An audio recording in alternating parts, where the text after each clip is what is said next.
नमस्कार दोस्तों, आपका स्वागत है चमत्कारी टोटके में। दोस्तों, क्या है कलयुग? कैसे हुई कलयुग की शुरुआत? आइए जानते हैं। पुराणों में 4 युगों का वर्णन मिलता है: सतयुग, त्रेता युग, द्वापर युग और कलयुग। कलयुग को एक श्राप कहा जाता है, पर क्या आपको पता है कि पृथ्वी पर कलयुग कैसे आया? कैसे कलयुग की शुरुआत हुई? आइए हम आपको बताते हैं। क्या हमने कभी इस बात पर ध्यान दिया है कि ऐसा क्या कारण रहा होगा जिसके चलते कलयुग को पृथ्वी पर आना पड़ा? वो ना सिर्फ आया बल्कि आकर यहीं का हो गया। तो आखिर क्या रहस्य है कलयुग के धरती पर आगमन के पीछे? आइए जानते हैं कारण। आज का युग, जिसे हम कलयुग कहते हैं, महान गणितज्ञ आर्यभट्ट ने अपनी पुस्तक आर्यभट्टम में इस बात का उल्लेख किया है कि जब वो 23 साल के थे तब कलयुग का 3600 युवा वर्ष चल रहा था। जब धर्मराज युधिष्ठिर अपना पूरा राजपाट परीक्षित को सौंपकर अन्य पांडवों और द्रौपदी के साथ पलायन के लिए हिमालय की तरफ निकले, उन दिनों स्वयं धर्मराज बैल का रूप लेकर गाय रूपी पृथ्वी देवी से सरस्वती नदी के किनारे मिले।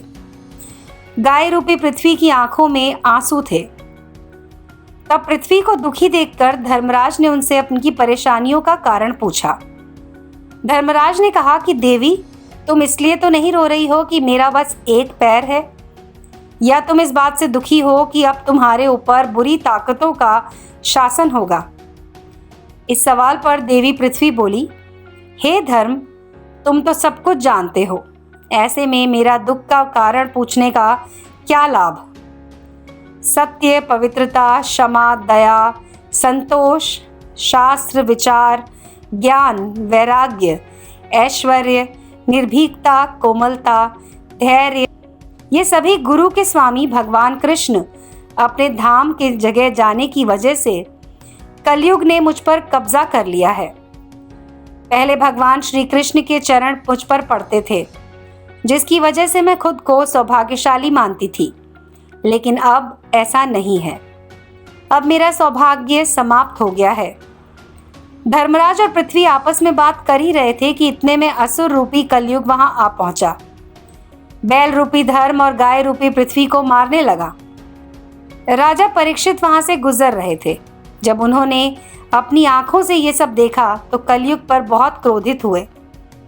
अपने धनुष पर बाण रखते हुए राजा परीक्षित ने कलयुग से कहा, दुष्ट पापी, तू कौन है?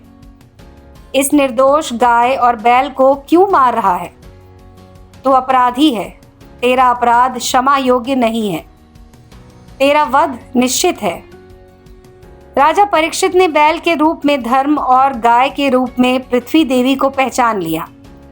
परीक्षित राजा ने उनसे कहा कि हे वृषभ, आप धर्म के मर्म को भली भांति जानते हैं, इसलिए आप किसी बारे में भी गलत ना कहते हुए अपने ऊपर अत्याचार करने वाले का नाम भी नहीं बता रहे हैं। धर्मराज, सतयुग में पवित्रता, दया और सत्य 4 चरण थे। त्रेता में 3 चरण रह गए, द्वापर में 2, और अब इस दुष्ट कलयुग के कारण आपका एक ही चरण है। पृथ्वी देवी भी इस बात से दुखी हुई और इतना कहते ही राजा परीक्षित ने अपनी तलवार निकाली और कलयुग को मारने के लिए आगे बढ़े। राजा परीक्षित का क्रोध देखकर कलयुग कांपने लगा। कलयुग भयभीत होकर अपने राक्षसी वेश को उतार कर राजा परीक्षित के चरणों में गिर गया और क्षमा मांगने लगा। राजा परीक्षित ने शरण में आए हुए कलयुग को मारना उचित नहीं समझा और उन्होंने कहा कि मैं तुझे जीवन दान दे रहा हूं, किंतु अधर्म, पाप, झूठ, चोरी, कपट, दरिद्रता, अनेक उपद्रवों का मूल कारण केवल तुम ही हो, और इसलिए तू अभी मेरे राज्य से निकल जा, फिर कभी लौटकर मत आना। परीक्षित की बात सुनकर कलयुग ने कहा, पूरी पृथ्वी पर आपका निवास है। पृथ्वी पर ऐसा कोई स्थान नहीं जहां आपका राज्य ना हो। ऐसे में मुझे रहने के लिए स्थान दें। कलयुग के कहने पर राजा परीक्षित ने सोच विचार कर हिंसा, मद्यपान, पर स्त्री गमन और असत्य पर, इन सब जगहों पर उसको निवास दिया। कहा कि तू इन स्थानों पर रह सकता है। पर कलयुग बोला, राजन, ये 4 स्थान मेरे लिए पर्याप्त नहीं है, मुझे और भी जगह दें। इस पर राजा परीक्षित ने उसे स्वर्ण के रूप में 5वां स्थान दिया। स्वर्ण रूपी स्थान मिलते ही कलयुग वहां से चला गया, किंतु कुछ दूर जाने के बाद अदृश्य रूप में वापस आकर राजा परीक्षित के स्वर्ण मुकुट में निवास करने लगा। दोस्तों, अब बात करते हैं मार्कंडेय पुराण के अनुसार कलयुग के बारे में।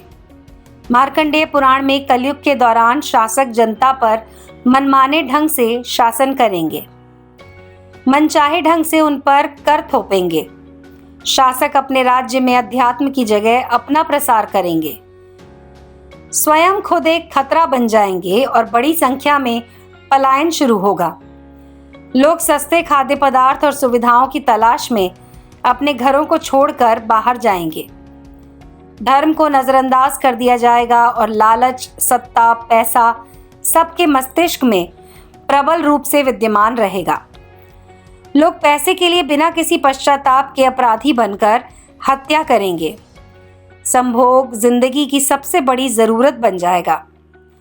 लोग आसानी से कसम खाएंगे और तोड़ देंगे।